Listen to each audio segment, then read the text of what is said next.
السلام عليكم ورحمة الله وبركاته. بسم الله الرحمن الرحيم. الحمد لله رب العالمين. الصلاة والسلام على سيد المرسلين وعلى آله وأصحابه الفائزين. أما بعد. ಸುನ್ನಿ student federation ರಾಷ್ಟ್ರದಾದ್ಯಂತ ಹಮ್ಮಿಕೊಂಡಿರುವ ಸಾಹಿತ್ಯೋತ್ಸವ ಕಾರ್ಯಕ್ರಮಗಳ division ಮಟ್ಟದ ಸಾಹಿತ್ಯೋತ್ಸವವಾಗಿದೆ. ಈ ಅಲ್ಕಾದಿಸ ಎಂಬ ಈ ಪ್ರದೇಶದ ಶೈಕ್ಷಣಿಕ ಚಳವಳಿಯ ಒಂದು ಸುಂದರ ತಾಣವಾಗಿರುವ ಕಾವಲಕಟ್ಟೆಯಲ್ಲಿ ನಡೆಯುತ್ತಿರುವುದು.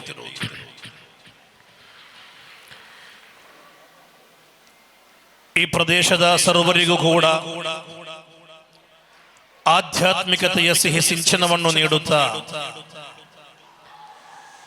ಈ ಪ್ರದೇಶದ ಮಕ್ಕಳಿಗೆ ಶಿಕ್ಷಣದ ತಂಪನ್ನು ಕೂಡ ಕೊಡುತ್ತಾ ಈ ವಿಶಾಲವಾದ ಅಲ್ಕಾದಿಸ ಎಂಬ ಕ್ಯಾಂಪಸ್ಸಿನ ಮೂಲಕ ದೊಡ್ಡ ಅರಿವಿನ ಕ್ರಾಂತಿಯನ್ನು ಮಾಡುತ್ತಿರುವ ಡಾಕ್ಟರ್ ಮೊಹಮ್ಮದ್ ಫಾಜಿಲ್ ರಜ್ವಿ ಕಾವಲಕಟ್ಟೆ ಹಜರತ್ ಅವರ ಆಧ್ಯಾತ್ಮಿಕ ನೇತೃತ್ವದಲ್ಲಿ ನಡೆಯುತ್ತಿರುವ ಈ ಪವಿತ್ರವಾದ ಸಂಸ್ಥೆಯಲ್ಲಾಗಿದೆ ಈ ದಿನದ ಬೆಳ್ತಂಗಡಿ ಡಿವಿಷನ್ ಕಾರ್ಯಕ್ರಮ ನಡೆಯುತ್ತಿರುವುದು. ಸುಮಾರು 3.5 ದಶಕಗಳ ಹಿಂದೆ ಕೇರಳದಲ್ಲಿ ಅಲ್ಲಿನ ವಿದ್ಯಾರ್ಥಿ ಪ್ರತಿಭೆಗಳಲ್ಲಿ ಅಡಗಿರುವ ಸಾಹಿತ್ಯಿಕವಾದ ಹಲವಾರು ಪ್ರತಿಭೆಗಳ ಅನಾವರಣಕ್ಕೆ ಬೇಕಾಗಿ SSF ಆರಂಭಿಸಿರುವ ಸಾಹಿತ್ಯೋತ್ಸವ ನಂತರ 2.5 ದಶಕಗಳ ಹಿಂದೆ ಈ ಕನ್ನಡ ನಾಡಿಗೂ ಕೂಡ ಪಸರಿಸಿತು. ಹಲವಾರು ಪ್ರತಿಭೆಗಳನ್ನು ಈ ನಾಡಿಗೆ ಸಮರ್ಪಿಸಿದ SSFನ ಸಾಹಿತ್ಯೋತ್ಸವದ ಈ ಫಲವನ್ನು ಕಂಡು 5-6 ವರ್ಷಗಳ ಹಿಂದೆ ರಾಷ್ಟ್ರ ಮಟ್ಟದಲ್ಲೂ ಕೂಡ ಸಾಹಿತ್ಯೋತ್ಸವ ಕಾರ್ಯಕ್ರಮಗಳನ್ನು ಹಮ್ಮಿಕೊಳ್ಳಲಾಯಿತು. ಆತಂಕಗಳ ಮಧ್ಯೆ ಆರಂಭಗೊಂಡ ರಾಷ್ಟ್ರ ಮಟ್ಟದ ಸಾಹಿತ್ಯೋತ್ಸವ ಒಂದೊಂದಾಗಿ ನಡೆಯುವಾಗ ರಾಷ್ಟ್ರದಾದ್ಯಂತ ಅದು ಮಾಡಿರುವಂತಹ ಸಂಚಲನ ಅದು ಕಣ್ಣಾರ ಕಂಡಿರುವ ಪ್ರತಿಯೊಬ್ಬರಿಗೂ ಕೂಡ ಅದ್ಭುತವನ್ನು ಉಂಟು ಮಾಡುವುದಾಗಿದೆ. ಆರಂಭದಲ್ಲಿ ಗುಜರಾತಿನಲ್ಲೂ, ನಂತರ ಪಶ್ಚಿಮ ಬಂಗಾಳ, ಆಂಧ್ರ ಪ್ರದೇಶ, ಗೋವಾ, ಈ ರೀತಿ ಹಲವು ರಾಜ್ಯಗಳಲ್ಲಿ SSFನ ರಾಷ್ಟ್ರ ಮಟ್ಟದ ಸಾಹಿತ್ಯೋತ್ಸವ ಸ್ಪರ್ಧೆಗಳು ನಡೆದಾಗ ರಾಷ್ಟ್ರದ ಸುಮಾರು 25ರಷ್ಟು ಬರುವ ರಾಜ್ಯಗಳ ಪ್ರತಿಭೆಗಳು ಒಂದು ವೇದಿಕೆಯಲ್ಲಿ ಸಂಗಮಿಸಿದಾಗ ಅತ್ತ ಕಾಶ್ಮೀರದ ಕಣಿವೆಯಿಂದ ಕನ್ಯಾಕುಮಾರಿಯ ತುತ್ತ ತುದಿಯ ತನಕವಿರುವ ಭಾರತ ಮಣ್ಣಿನ ಪುಟಾಣಿಗಳಿಗೆ ಅವರ ಹೃದಯಾಂತರಾಳದಲ್ಲಿ ಅಚ್ಚಳಿಯದೆ ಉಳಿದಿರುವಂತಹ ಸುಪ್ತ ಶಕ್ತಿಯನ್ನು ಹೊರತರಲು SSF ಒಂದು ವೇದಿಕೆಯನ್ನು ಮಾಡಿಕೊಟ್ಟಾಗ ಅಲ್ಹಮ್ದುಲಿಲ್ಲಾ ಅದ್ಭುತವಾದ ಒಂದು ರಿಸಲ್ಟ್ ಆಗಿದೆ ನಮ್ಮ ಮುಂದೆ ನಮಗೆ ಕಾಣಲು ಸಾಧ್ಯವಾಯಿತು. ಆದರೂ ಕೂಡ ಕಳೆದ 2-3 ಸಾಹಿತ್ಯೋತ್ಸವಗಳಲ್ಲಿ ನಮ್ಮ ಕರ್ನಾಟಕದ ಪ್ರತಿಭೆಗಳು ರಾಷ್ಟ್ರ ಮಟ್ಟದಲ್ಲೇ ತಮ್ಮ ಸಾಮರ್ಥ್ಯ ಏನು ಅಂತ ಹೇಳಿ ತೋರಿಸಿಕೊಟ್ಟವರಾಗಿದ್ದಾರೆ. ಇಲ್ಲಿ ಇವತ್ತು ಸಾಹಿತ್ಯೋತ್ಸವದಲ್ಲಿ ಪ್ರಥಮ ಸ್ಥಾನವನ್ನು ಗಿಟ್ಟಿಸಿಕೊಂಡವರು, ನಂತರ ದಕ್ಷಿಣ ಕನ್ನಡ ಈಸ್ಟ್ ಜಿಲ್ಲೆಯ ಸಾಹಿತ್ಯೋತ್ಸವ ಆಗಸ್ಟ್ ತಿಂಗಳ 1-2 ತಾರೀಕುಗಳಲ್ಲಿ ಮಲ್ಜನಲ್ಲಿ ನಡೆಯುವಾಗ, ಇದೇ ಡಿವಿಷನ್ ನಲ್ಲಿ ನಡೆಯುವಾಗ ಅಲ್ಲಿ ಅವರು ಸ್ಪರ್ಧೆಯಲ್ಲಿ ಭಾಗವಹಿಸಲಿಕ್ಕಿದ್ದಾರೆ. ಅಲ್ಲಿ ಕೂಡ ತೇರ್ಗಡೆಗೊಂಡವರು ಇದೇ ಬರುವ ಸೆಪ್ಟೆಂಬರ್ 5 ಮತ್ತು 6ಕ್ಕೆ ಈ ಬಾರಿ ಮೊಟ್ಟ ಮೊದಲ ಬಾರಿಗೆ ಉತ್ತರ ಕರ್ನಾಟಕದ ವಿಜಯನಗರ ಸಾಮ್ರಾಜ್ಯದಿಂದ ಇತಿಹಾಸ ಪ್ರಸಿದ್ಧಗೊಂಡ ವಿಜಯನಗರ ಜಿಲ್ಲೆಯ ಮಲ್ಲಿಗೆನಾಡು ಎಂದು ಕರೆಯಲ್ಪಡುವ ಹೂವಿನ ಹಡಗಲಿಯಲ್ಲಿ ಸೆಪ್ಟೆಂಬರ್ 5 ಮತ್ತು 6ಕ್ಕೆ ರಾಜ್ಯ ಮಟ್ಟದ ಸಾಹಿತ್ಯೋತ್ಸವ ನಡೆಯಲಿಕ್ಕಿದೆ. ಅಲ್ಲೂ ಕೂಡ ಪ್ರಥಮ ಸ್ಥಾನವನ್ನು ಗಿಟ್ಟಿಸಿಕೊಂಡವರು. ಇದೇ ಬರುವ ಅಕ್ಟೋಬರ್ 2 ಮತ್ತು 3ನೇ ತಾರೀಕಿನಂದು ತಮಿಳುನಾಡಿನ ಚೆನ್ನೈನಲ್ಲಿ ನಡೆಯಲಿಕ್ಕಿರುವ ರಾಷ್ಟ್ರಮಟ್ಟದ ಸಾಹಿತ್ಯೋತ್ಸವದಲ್ಲಿ ತಮ್ಮ ಪ್ರತಿಭೆಗಳನ್ನು ಹೊರಹೊಮ್ಮಿಸಲಿಕ್ಕಿದ್ದಾರೆ. ಪುಟ್ಟ ಪುಟ್ಟ ಕುಗ್ರಾಮಗಳಲ್ಲಿರುವ ಸಣ್ಣ ಪುಟ್ಟ ಪ್ರತಿಭೆಗಳನ್ನು ಹೆಕ್ಕಿ ತಂದು ಅವರಿಗೆ ರಾಜ್ಯ ಮತ್ತು ರಾಷ್ಟ್ರ ಮಟ್ಟದ ಉನ್ನತವಾದ ವೇದಿಕೆಯನ್ನು ಕೊಟ್ಟು ಈ ನಾಡಿನ ಭವಿಷ್ಯದ ಭರವಸೆಗಳಾಗಿ ಸಮುದಾಯದ ಸಮಾಜದ ಸಮುದ್ಧಾರಕರನ್ನಾಗಿ ಮಾರ್ಪಡಿಸಲು ಎಸ್ಎಸ್ಎಫ್ ಮಾಡುತ್ತಿರುವಂತಹ ಈ ಒಂದು ಶ್ಲಾಘನೀಯ ಕಾರ್ಯ ಖಂಡಿತವಾಗಿಯೂ ಅತ್ಯಂತ ಸುಂದರವಾಗಿದೆ. ನೀವು ನೋಡಿ, ಇವತ್ತು ಸ್ಪರ್ಧೆಗಳು ಅಂತ ಹೇಳಿದರೆ, ಪ್ರತಿಭೆಗಳ ಅನಾವರಣ ಅಂತ ಹೇಳಿದರೆ ಕೇವಲ ಡ್ಯಾನ್ಸ್ಗಳಿಂದ, ಮಹಿಳೆಯರ ಸೌಂದರ್ಯ ಪ್ರದರ್ಶನಗಳಿಂದ, ನಗ್ನ ಅಥವಾ ಅರ್ಧನಗ್ನರಾದ ಹೆಣ್ಮಕ್ಕಳ ಕುಣಿದಾಟಗಳು ಮಾತ್ರವೇ ಮನರಂಜನೆಯಾಗಿ ಜಗತ್ತು ತೋರಿಸುತ್ತಿರುವ ಕಾಲ. ಅದಿದ್ದರೆ ಮಾತ್ರವೇ, ಹೆಣ್ಣಿದ್ದರೆ ಮಾತ್ರವೇ ಸ್ಪರ್ಧೆ, ಅವರ ಸೌಂದರ್ಯ ಪ್ರದರ್ಶನಗಳಿದ್ದರೆ ಮಾತ್ರವೇ ಅದೊಂದು ಅಲಂಕಾರ, ಅದು ಮಾತ್ರವೇ ಮನರಂಜನೆ ಎಂದು ಕಲ್ಪಿಸಿಕೊಂಡಂತಹ ಒಂದು ಪ್ರಪಂಚದಲ್ಲಿದ್ದೇವೆ. ಆದರೆ 3.5 ದಶಕಗಳಲ್ಲಿ ಹೆಣ್ಣಿನ ಸೌಂದರ್ಯ ಪ್ರದರ್ಶನಗಳಿಲ್ಲದೆ, ಅಶ್ಲೀಲತೆಗಳಿಲ್ಲದೆ, ಅನೈತಿಕತೆಗಳ ಅಂಧಕಾರಗಳಿಗೆ, ಅಧಾರ್ಮಿಕತೆಗಳ ದೂಷಣೀಯ ಪ್ರವಣತೆಗಳಿಗೆ ಯಾವುದೇ ರೀತಿಯ ಆಸ್ಪದವನ್ನು ಕೊಡದೆ ಪ್ರತಿಭೆಗಳಿಗೆ ವೇದಿಕೆಯನ್ನು ಕೊಟ್ಟು ಅವರನ್ನು ಈ ನಾಡಿನ ಸಮುದ್ಧಾರಕರನ್ನಾಗಿ ಮಾರ್ಪಡಿಸುವ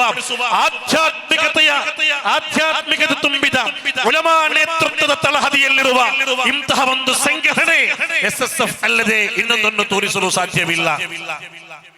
ಇಲ್ಲಿ ಎಲ್ಲಿಯೂ ಕೂಡ ಅತಿರೇಕಗಳಿಲ್ಲ. ಧಾರ್ಮಿಕ ಚೌಕಟ್ಟನ್ನು ಮೀರಿಕೊಂಡಿರುವ ಒಂದು ಪ್ರವಣತೆ ಇಲ್ಲಿ ಕಾಣಲು ಸಾಧ್ಯವಿಲ್ಲ. ಇಲ್ಲಿ ಫಸ್ಟ್ ಬಂದಾಗ ಒಂದು ತಕ್ಬೀರ್ ಮಾತ್ರ, ಇಲ್ಲಿ ಟ್ರೋಫಿಯನ್ನು ಪಡೆದಾಗ 4-5 ತಕ್ಬೀರುಗಳು, ಅದು ಕೂಡ ನಮ್ಮ ಅನಾವರಣದ ಒಳಗೆ ಮಾತ್ರ. ಅದು ಬಿಟ್ಟು ಜೈಕಾರ ಘೋಷಿಸುತ್ತಾ ಇಡೀ ಊರಿಗೆ ತಮ್ಮ ಕರ್ಕಶ ಶಬ್ದಗಳೊಂದಿಗೆ ಬೇಡದ ರೀತಿಯ ಪದಗಳನ್ನು ಯೂಸ್ ಮಾಡಿಕೊಂಡಿರುವ ಅವಾಚ್ಯ ಶಬ್ದಗಳ ಅನಾವರಣಗಳ ಮೂಲಕವಿರುವ ಇನ್ನೊಬ್ಬರನ್ನು ಛೇಡಿಸುವ, ತೆಗಳುವ, ದೂರ ಮಾಡುವ ಯಾವುದೇ ಒಂದು ಪ್ರಸಂಗಗಳು ಎಸ್ಎಸ್ಎಫ್ನ ಸಾಹಿತ್ಯೋತ್ಸವಗಳಲ್ಲಿ ನಮಗೆ ಕಾಣಲು ಸಾಧ್ಯವಿಲ್ಲ. ಇನ್ನೆಲ್ಲಾದರೂ ಆ ರೀತಿ ನಮ್ಮ ಕಾರ್ಯಕರ್ತರು ಮಾಡಿದರೆ, ತಿಳಿಯದೆ, ಗೊತ್ತಿಲ್ಲದೆ, ಅರಿವಿಲ್ಲದೆ ಯಾವುದಾದರೂ ಒಂದು ಸಣ್ಣ ಯೂನಿಟ್ಗಳಲ್ಲಿ, ಯಾವುದಾದರೂ ಒಂದು ಸಣ್ಣ ಸೆಕ್ಟರ್ ಡಿವಿಷನ್ಗಳಲ್ಲಿ ಕಾರ್ಯಕರ್ತರು ವಾಹನಗಳ ಮೂಲಕ ಟ್ರೋಫಿಗಳನ್ನೆತ್ತಿಕೊಂಡು ಯಾವುದೇ ಕ್ರೀಡೆಗಳಲ್ಲಿ ಭಾಗವಹಿಸಿ ವಿಜಯಗೊಳಿಸಿದವರ ರೀತಿಯಲ್ಲಿ ಘೋಷಣೆ ಮಾಡುತ್ತಾ ಅತ್ಯಂತ ಕೆಟ್ಟ ರೀತಿಯಲ್ಲಿ ಹೋಗುವುದಾದರೆ ಎಸ್ಎಸ್ಎಫ್ಗೆ ಅದು ಸಮ್ಮತಿಸುವುದಿಲ್ಲ. ಎಸ್ಎಸ್ಎಫ್ ಅದನ್ನು ಸಮ್ಮತಿಸುವುದಿಲ್ಲ. ಅದು ಎಸ್ಎಸ್ಎಫ್ನ ಚೌಕಟ್ಟಿನ ಒಳಗೆ ಬರುವುದಿಲ್ಲ. ಅದು ನಮ್ಮ ಧಾರ್ಮಿಕ ನಿಷ್ಠೆಗೆ, ಆಧ್ಯಾತ್ಮಿಕತೆಯ ಆ ಒಂದು ಸುಂದರವಾದ ದರ್ಶನಕ್ಕೆ ಖಂಡಿತವಾಗಿಯೂ ಅದು ವಿರೋಧವಾಗಿದೆ. ಅದಕ್ಕೆ ನಮ್ಮ ಉಲಮಾಗಳ ವಿರೋಧವಿದೆ. ಖಂಡಿತವಾಗಿಯೂ ಕಾರ್ಯಕರ್ತರು ಯಾರು ಕೂಡ ವಿಜಯದ ಆಘೋಷಗಳನ್ನು, ವಿಜಯದ ಘೋಷಣೆಗಳನ್ನು ಯಾವತ್ತೂ ಕೂಡ ಅಶ್ಲೀಲವಾದ ರೀತಿಯಲ್ಲಿ ಅಥವಾ ಅಧಾರ್ಮಿಕವಾದ ರೀತಿಯಲ್ಲಿ ಇನ್ನೊಬ್ಬರಿಗೆ ಹೇಸಿಗೆಯನ್ನುಂಟು ಮಾಡುವ ರೀತಿಯಲ್ಲಿ ಮಾಡಬಾರದು. ಅದು ನಿಮ್ಮ ಸರ್ಕಲ್ಗಳಲ್ಲಿ ಕೊಟ್ಟಿದ್ದೇವೆ. ಅದರೊಟ್ಟಿಗೆ ಮತ್ತು ನಾವು ಅದನ್ನು ನೆನಪಿಸುತ್ತಿದ್ದೇವೆ. ನಮ್ದೊಂದು ಆದರ್ಶಬದ್ಧವಾದ ಸಂಘಟನೆ, ಅಹ್ಲು ಸುನ್ನತಿ ವಲ್ ಜಮಾಅತಿನ ತಳಹದಿಯಲ್ಲಿ ಕಟ್ಟಿ ಬಳಸಿದ ಪವಿತ್ರವಾದ, ಪಾವನವಾದ, ಪರಿಶುದ್ಧವಾದ ಒಂದು ಪರಂಪರೆ ಇರುವ ಒಂದು ಸಂಘಟನೆ. ಹಬೀಬರಾದ ಮುಹಮ್ಮದುರ್ ರಸೂಲುಲ್ಲಾಹಿ ಸಲ್ಲಲ್ಲಾಹು ಅಲೈಹಿ ವಸಲ್ಲಂ ಸಹಾಬಿಗಳಿಗೆ ಕಲಿಸಿಕೊಟ್ಟದ್ದು. ಸಹಾಬಿಗಳು ತಾಬಿഈನ್ಗಳಿಗೆ, ತಾಬಿഈನ್ಗಳು ತಬഉ ತಾಬಿಈನ್ಗಳಿಗೆ, ಅಇಮ್ಮತುಲ್ ಮುಜ್ತಹಿದೀನ್ಗಳ ಮೂಲಕ ಪೂರ್ವಿಕರಾದ ಇಮಾಮರುಗಳ, ಔಲಿಯಾಗಳ, ಸಚ್ಚರಿತರಾದ, ಸಾತ್ವಿಕರಾದ ವಿದ್ವಾಂಸರುಗಳ ಮೂಲಕ ಪರಂಪರಾಗತವಾಗಿ ಬಂದ ಪವಿತ್ರವಾದ ಪರಂಪರೆಯ ಬೆಂಬಲ ಬರುವ ಅಹ್ಲು ಸುನ್ನತಿ ವಲ್ ಜಮಾಅ ಅದಾಗಿದೆ ನಮ್ಮ ಸಂಘಟನೆ. ಅದು ಉಲಮಾ ನೇತೃತ್ವವಿರುವ ಸಂಘಟನೆ. ಇದು ಅನ್ಯಾಯಗಳಿಗೆ, ಅಕ್ರಮಗಳಿಗೆ, ಅತಿರೇಕಿಗಳಿಗೆ, ಅಧಾರ್ಮಿಕತೆಗಳಿಗೆ, ಆಧ್ಯಾತ್ಮಿಕತೆಯನ್ನು ಬಿಟ್ಟುಕೊಂಡಿರುವ ಒಂದು ಕಾರ್ಯಕ್ರಮಗಳಿಗೆ ಈ ತನಕ ಇದು ಆಸ್ಪದವನ್ನು ಕೊಟ್ಟಿಲ್ಲ, ಇನ್ನು ಕೊಡುವುದು ಕೂಡ ಇಲ್ಲ. ಆದ್ದರಿಂದಲೇ ಈ ಸಂಘಟನೆ ಇವತ್ತು ಕೂಡ ಪವಿತ್ರವಾದ ಸಂಘಟನೆಯಾಗಿ ಉಳಿದಿದೆ.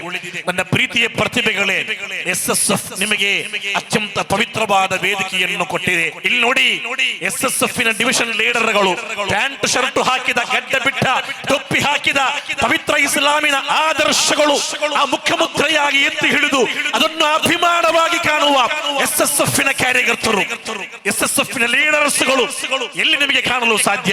ಇಂಜಿನಿಯರ್ಗಳಿದ್ದಾರೆ, ಡಾಕ್ಟರ್ಗಳಿದ್ದಾರೆ, ಅಡ್ವೊಕೇಟ್ಗಳಿದ್ದಾರೆ, ಬಿಸಿನೆಸ್ ಮ್ಯಾನ್ಗಳಿದ್ದಾರೆ, ಕಾರ್ಯಕರ್ತರಿದ್ದಾರೆ, ಅಥವಾ ಇನ್ನು ಹಲವಾರು ಕಲಿಯುತ್ತಿರುವ ಸ್ಟೂಡೆಂಟ್ಸ್ಗಳಿದ್ದಾರೆ. ಅವರೆಲ್ಲರಲ್ಲೂ ಕೂಡ ನಮಗೆ ಕಾಣುವ ಒಂದು ಸೌಂದರ್ಯವಿದೆ, ಇಸ್ಲಾಮಿನ ಸೌಂದರ್ಯ, ಪುಣ್ಯ ಪ್ರವಾದಿ ಪ್ರವೀಣರು ಕಲಿಸಿಕೊಟ್ಟ ಆದರ್ಶದ ಸೌಂದರ್ಯ. ಅಲ್ಲಿ ಎಲ್ಲಿಯೂ ಕೂಡ ಅತಿರೇಕಗಳಿಲ್ಲ, ಅಲ್ಲಿ ಎಲ್ಲಿಯೂ ಕೂಡ ಮ್ಲಾನತೆಗಳಿಲ್ಲ, ಅಲ್ಲಿ ಎಲ್ಲಿಯೂ ಕೂಡ ಅವರಲ್ಲಿ ಒಂದು ಅಧಾರ್ಮಿಕತೆಯ ಒಂದು ಒಂದು ಒಂದು ಒಂದು ಒಂದು ಮುಖವಾಡ ಅವರಲ್ಲಿ ಕಾಣಲು ಸಾಧ್ಯವಿಲ್ಲ. ಅವರ ಕೂದಲುಗಳು ಅತ್ಯಂತ ಸುಂದರವಾಗಿದೆ, ಅವರ ಮುಖದಲ್ಲಿರುವ ಗಡ್ಡೆಗಳು ಅತ್ಯಂತ ಆಕರ್ಷಣೀಯವಾಗಿದೆ, ಅವರು ಟೊಪ್ಪಿ ಹಾಕಿಕೊಂಡು ಬರುತ್ತಿರುವ ಆ ಒಂದು ದೃಶ್ಯ ಅತ್ಯಂತ ಸುಂದರವಾಗಿದೆ. ಅವರ ಪ್ಯಾಂಟ್ ಶರ್ಟ್ಗಳಲ್ಲಿ ಎಲ್ಲಿಯೂ ಕೂಡ ಕಳಂಕ ಕಾಣುವುದಿಲ್ಲ. ಅಧಾರ್ಮಿಕತೆಯ ಒಂದು ಒಂದು ಒಂದು ಅವಸ್ಥೆ ಅವರ ಮುಖದಲ್ಲೋ, ಅವರ ಡ್ರೆಸ್ಸಿನಲ್ಲೋ, ಅವರ ಹೇರ್ ಸ್ಟೈಲ್ ನಲ್ಲೂ ಕಾಣುವುದಿಲ್ಲ. ಇದಾಗಿದೆ SSF. 50 ವರ್ಷದಲ್ಲಿ ನಮ್ಮ ಸಂಘಟನೆ ಏನು ಮಾಡಿದೆ ಎಂದು ಕೇಳಿದರೆ ಅವರಿಗೆ ನಮಗೆ ತೋರಿಸಲು ಬಂಗಲೆಗಳಿಲ್ಲ, ದೊಡ್ಡ ದೊಡ್ಡ ಅರಮನೆಗಳಿಲ್ಲ, ಕಟ್ಟಡಗಳಿಲ್ಲ, ಅಥವಾ ಇನ್ನಿತರ ಯಾವುದಾದರೂ ದೊಡ್ಡ ದೊಡ್ಡ ವಸ್ತುಗಳೇನು ಇಲ್ಲ. ಆದರೆ ಎಲ್ಲಕ್ಕಿಂತಲೂ ದೊಡ್ಡದಾಗಿರುವ ಹಲವಾರು ನಮ್ಮ ಕಾರ್ಯಕರ್ತರಿದ್ದಾರೆ.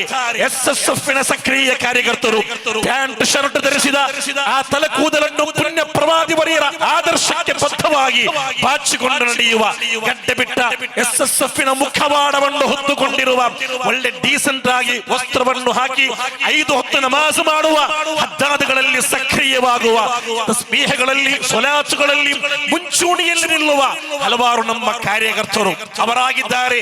SSF ನ ಮುಖಮುದ್ರೆ ಅವರಿಂದ ಅದಾಗಿದೆ SSF ನ ಅತ್ಯಂತ ದೊಡ್ಡ ಕೊಡುಗೆ. ಇನ್ಶಾ ಅಲ್ಲಾಹ್ ಆದರ್ಶವನ್ನು ನಾವು ಮುನ್ನಡೆಸಿಕೊಂಡು ಹೋಗಬೇಕು. ಪ್ರೀತಿಯ ಪ್ರತಿಭೆಗಳೇ, ನಿಮ್ಮ ಪ್ರತಿಭೆಗಳು ಕೇವಲ ಒಂದು ಈ ವೇದಿಕೆಗೆ ಮಾತ್ರ ಸೀಮಿತವಾಗಬಾರದು. ಈ ವೇದಿಕೆಯಲ್ಲಿ ಬರ್ತೀರಿ, ವರ್ಷಕ್ಕೊಮ್ಮೆ ಭಾಷಣ ಮಾಡ್ತೀರಿ, ಹಾಡು ಹೇಳ್ತೀರಿ, ಟ್ರೋಫಿ ಎತ್ತಿತೀರಿ, ಅಥವಾ ಟ್ರೋಫಿಯನ್ನು ಪಡೆಯುತ್ತೀರಿ, ತಗೊಂಡು ಹೋಗ್ತೀರಿ, ಶೋಕೇಸ್ ನಲ್ಲಿ ಇಡ್ತೀರಿ, ಅದು ಬಿಟ್ಟರೆ ಬೇರೆ ಯಾವುದು ಇವನಿಗಿಲ್ಲ. ಆ ರೀತಿ ಆಗಬಾರದು. ಪ್ರತಿಭೆಗಳು ಯಾರಿದ್ದಾರೋ ಅವರು SSF ನ ಯೂನಿಟ್ಗಳಲ್ಲಿ ಸಕ್ರಿಯವಾಗಬೇಕು.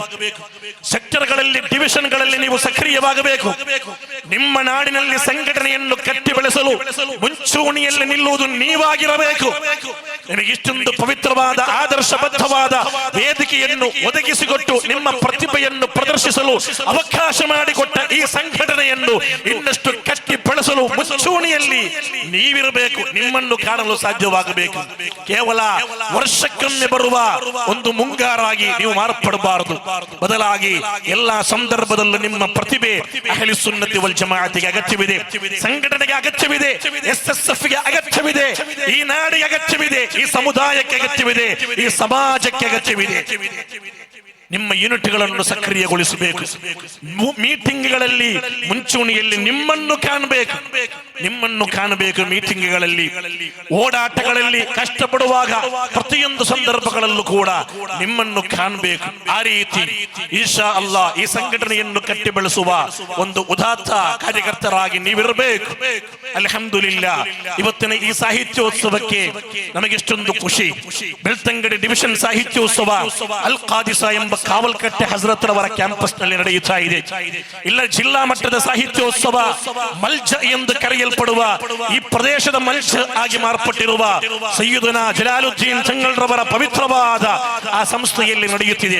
ನಮ್ಮ ಉಲಮಾಗಳು ಈ ನಾಡಿಗೆ ಕೊಟ್ಟಿರುವ ಕೊಡುಗೆಗಳನ್ನು ನೋಡಿ, ಇಲ್ಲಿ ದೊಡ್ಡ ದೊಡ್ಡ ವೈಸ್ ಚಾನ್ಸಲರ್ಗಳೆಂದು ಕರೆಯಲ್ಪಡುವ, ಕೋಟ್ಯಾಧಿಪತಿಗಳಾಗಿ ಮೆರೆಯುತ್ತಿರುವ, ವಿದ್ಯಾಭ್ಯಾಸ ವಿಚಕ್ಷಣೆಂದು ಕರೆಯುವ ಅವರೆಲ್ಲ ಕಟ್ಟಿ ಬೆಳೆಸಿದ ದೊಡ್ಡ ದೊಡ್ಡ ಯೂನಿವರ್ಸಿಟಿಗಳಲ್ಲಿ ಕೋಟಿಗಳು, ಲಕ್ಷಗಳು ಕೊಟ್ಟಾಗಿದೆ ಮಕ್ಕಳು ಕಲಿಯುತ್ತಿರುವುದು. ಇಲ್ಲಿ ಆ ರೀತಿ ಅಲ್ಲ. ಇಲ್ಲಿ ಬರುತ್ತಿರುವ ಹಲವಾರು ಪುಟಾಣಿಗಳು, ಎಷ್ಟೋ ಬಡವರು ಫ್ರೀಯಾಗಿ ಕಲಿಯುವ ಅಲ್ ಖಾದಿಸಾದ ಕೆಲವು ಕ್ಯಾಂಪಸ್ಗಳಿವೆ. ಮಾತ್ರವಲ್ಲ, ಅತ್ಯಂತ ಧಾರ್ಮಿಕತೆ ತುಂಬಿದ, ಆಧ್ಯಾತ್ಮಿಕತೆ ತುಂಬಿದ, ಇಸ್ಲಾಮಿನ ಆದರ್ಶಗಳನ್ನು ಅತ್ಯಂತ ಸುಂದರವಾಗಿ ಕಲಿಸಿಕೊಡುವ ಪುಟಾಣಿಗಳಿಗೆ ಅವಕಾಶ ಮಾಡಿಕೊಡುವ ನಮ್ಮ ಉಲಮಾಗಳ ಈ ಶೈಕ್ಷಣಿಕ ಚಳವಳಿ, ಇದಕ್ಕೆ ಸಾಟಿಯಾಗಿ ಯಾವ ಒಂದು ಯೂನಿವರ್ಸಿಟಿಗಳನ್ನು ನಮಗೆ ಕಾಣಲು ಸಾಧ್ಯವಿಲ್ಲ. ಸಾಧ್ಯವಿಲ್ಲ. ಕಾವಲ್ಕಟ್ಟೆ ಹಜರತ್ ಇಲ್ಲಿ 30 ಎಕರೆಗಿಂತಲೂ ಜಾಸ್ತಿ ಜಮೀನನ್ನು ಖರೀದಿ ಮಾಡಿರುವುದು ಅವರ ಹೆಂಡತಿ ಮಕ್ಕಳನ್ನು, ಕುಟುಂಬವನ್ನು, ಸುಖ ಸಂಸಾರವನ್ನು ಇದರಲ್ಲಿ ಸಾಗಿಸಲು ಬೇಕಾಗಿ ಅಲ್ಲ. ಇದರಲ್ಲಿ ಒಂದು ಸೆನ್ಸ್ ಕೂಡ ಕಾವಲ್ಕಟ್ಟೆ ಹಜರತ್ ಅವರ ಹೆಸರಿನಲ್ಲಿ ಇಲ್ಲ. ಬದಲಾಗಿ ಈ ವಿಶಾಲವಾದ ಕ್ಯಾಂಪಸ್ ಈ ಸಮುದಾಯಕ್ಕೆ, ಈ ಅಹ್ಲು ಸುನ್ನತಿ ವಲ್ ಜಮಾಅತಿಗೆ, ಈ ನಾಡಿಗೆ, ಈ ಸುನ್ನಿ ಸುನ್ನ ಬೆಳವಣಿಗೆಗೆ ಬೇಕಾಗಿ, ಈ ಪವಿತ್ರ ಇಸ್ಲಾಮಿನ ಉದ್ಧಾರಕ್ಕೆ ಬೇಕಾಗಿ ಇರುವುದಾಗಿದೆ ಈ ಕ್ಯಾಂಪಸ್. ಸಂಪೂರ್ಣವಾಗಿ ಅವರು ರಾತ್ರಿ ಹಗಲು ನಿದ್ದೆ ಬಿಡುತ್ತಿರುವುದು, ಅವರು ಓಡಿ ಬರುತ್ತಿರುವುದು, ರಾತ್ರಿ ಅವರ ಹಲವಾರು ರಾತ್ರಿಗಳನ್ನು ವಿವಿಧ ರಾಷ್ಟ್ರಗಳಲ್ಲಿ ತೆರಳಿ ಅವರು ಕಳೆಯುತ್ತಿರುವುದು, ಹಲವಾರು ಶ್ರೀಮಂತರ ಬಾಗಿಲುಗಳನ್ನು ಅವರು ತಟ್ಟುತ್ತಿರುವುದು ಈ ಸಮುದಾಯದ ಮಕ್ಕಳಿಗೆ ಬೇಕಾಗಿದೆ.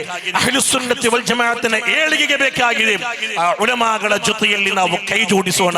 ಆ ಉಲಮಾಗಳ ಜೊತೆಯಲ್ಲಿ ಕೈ ಜೋಡಿಸಿಕೊಂಡು ಈ ಸಂಸ್ಥೆಗಳ ಸಮುದ್ಧಾರಕ್ಕೆ ಬೇಕಾಗಿ ಅವರ ಒಟ್ಟಿಗೆ ನಾವು ನಿಲ್ಲೋಣ ಎಂದು ಮಾತ್ರ ಹೇಳುತ್ತಾ, ಆಕರ್ಷಣೀಯವಾದ ಈ ಡಿವಿಷನ್ ಸಾಹಿತ್ಯೋತ್ಸವವನ್ನು ಸಂಘಟಿಸಿದ ಬೆಳ್ತಂಗಡಿ ಡಿವಿಷನ್ ಸಮಿತಿಗೆ ಎಲ್ಲಾ ರೀತಿಯ ಹಾರೈಕೆಗಳನ್ನು ನೀಡುತ್ತಾ, ಇನ್ಶಾ ಅಲ್ಲಾಹ್ SSF ನ ರಾಜ್ಯ ಮಟ್ಟದ ಸಾಹಿತ್ಯೋತ್ಸವ ಈ ಬಾರಿ ನಮ್ಮ ಉತ್ತರ ಕರ್ನಾಟಕದ ಬಯಲು ಸೀಮೆಯ ಸೂಫಿ ಸಂತರು ಮಲಗಿರುವ ಸೌಹಾರ್ದತೆಯ ಭೂಮಿ ಎಂದು ಕರೆಯಲ್ಪಡುವ ಆ ವಿಜಯನಗರ ಸಾಮ್ರಾಜ್ಯದ ಚರಿತ್ರೆಗಳು ಹೇಳುವ ಆ ಹೂವಿನ ಹಡಗಲಿಯಲ್ಲಿ ನಡೆಯುವಾಗ ಇನ್ಶಾ ಅಲ್ಲಾಹ್ ನಿಮ್ಮೆಲ್ಲರನ್ನು ಕೂಡ ನಾವು ಆಹ್ವಾನಿಸುತ್ತಿದ್ದೇವೆ.